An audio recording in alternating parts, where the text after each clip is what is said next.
Beloved within the Seventh-day Adventist Church, beloved within the Seventh-day Adventist Church, this is an urgent message, a very urgent message. A very urgent message in relation to the book called Country Living. It's Country Living. Chapter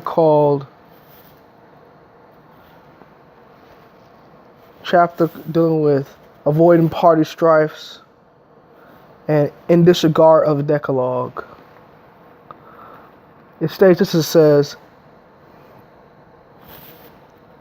the work of the people of God is to prepare for the events of the future, which will soon come upon them with blinding force. In the world, gigantic monopolies will be formed. Men will bind themselves together in unions that will wrap them in the folds of the enemy. A few men will combine to grasp all the means to be obtained in certain lines of business. Trade unions will be formed, and those who refuse to join these unions will be marked men. The trade unions and confederacies of the world are a snare. Keep out of them and away from them, brethren. Have nothing to do with them. Because of these unions and confederacies, it will soon be very difficult for our institutions to carry on their work in the cities. My warning is keep out of the cities. Build those sanitariums in the cities. Educate our people to get out of the cities into the country where they can obtain a small piece of land and make a home for themselves and their children. Our restaurants must be in the cities, for otherwise the workers in these restaurants could not reach the people and teach them the principles of right living. And for the present we shall have to occupy meeting houses in the cities. But ere long there will be such strife and confusion in the cities that those who wish to lead them will not be able. We must be preparing for these issues. This is the light that is given me. In disregard of the Decalogue, these unions are one of the signs of the last days. Labor unions, men are binding up in bundles ready to be burned. They may be church members, but while they belong to these unions, they cannot possibly keep the commandments of God.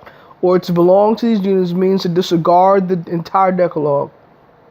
Thou shalt love the Lord thy God with all thy heart, with all thy soul, with all thy strength, with all thy mind, and thy neighbor as thyself. These words sum up the whole duty of man. They mean the consecration of the whole being, soul and body, spirit, to God's service. How can men obey these words and at the same time pledge themselves to support that which deprives their neighbors of freedom of action? And how can they obey these words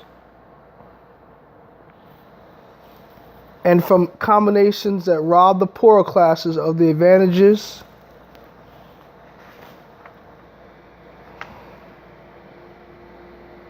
which justly belong to them, preventing them from buying and selling except under certain conditions? Those who claim to be children of God are in no case to bind up with labor unions that are formed or that shall be formed, as the Lord forbids. Cannot those who study the prophecies see and understand what is before us? Ellen White says, in another one of her books, she says, the labor unions shall bring upon this world a time of trouble such as never was, even to that same nation, even to that same time. Daniel 12:1. Beloved, we're living in the last days. Buying and selling rights will be taken away from Seventh-day Adventist Christians. The death decree will be signed by the apostate Protestant world, and labor unions will be fundamental in behind these great movements in the last days. We need, beloved, to be right in chord, right lockstep with God in these last days, and not give ourselves over to these labor unions, secret societies like the Masons and the Elks and the Kiwanis and the Shriners and all these things, and labor unions and fraternities that take away truth in these last days. We need to be true to God, true to principle, true to His word. Believe in the spirit of prophecy in the Bible, and get ready for these last days, beloved. Do not be overcome by the labor unions and secret societies and the Sunday law crisis. Give your heart to God. Receive the Sabbath. Add yourself to God and follow the health message. Pray for me, beloved, too. I'm not perfect in following the health message myself. Pray for me that I be perfect in following the health message so I can get ready for these last days. We need not to eat cheese and rye and white bread and GMO veggie meat and Morningstar veggie meat and processed veggie meat and all these different things that are not good, processed foods and sugars, because it destroys the frontal lobe, beloved. God bless. Maranatha.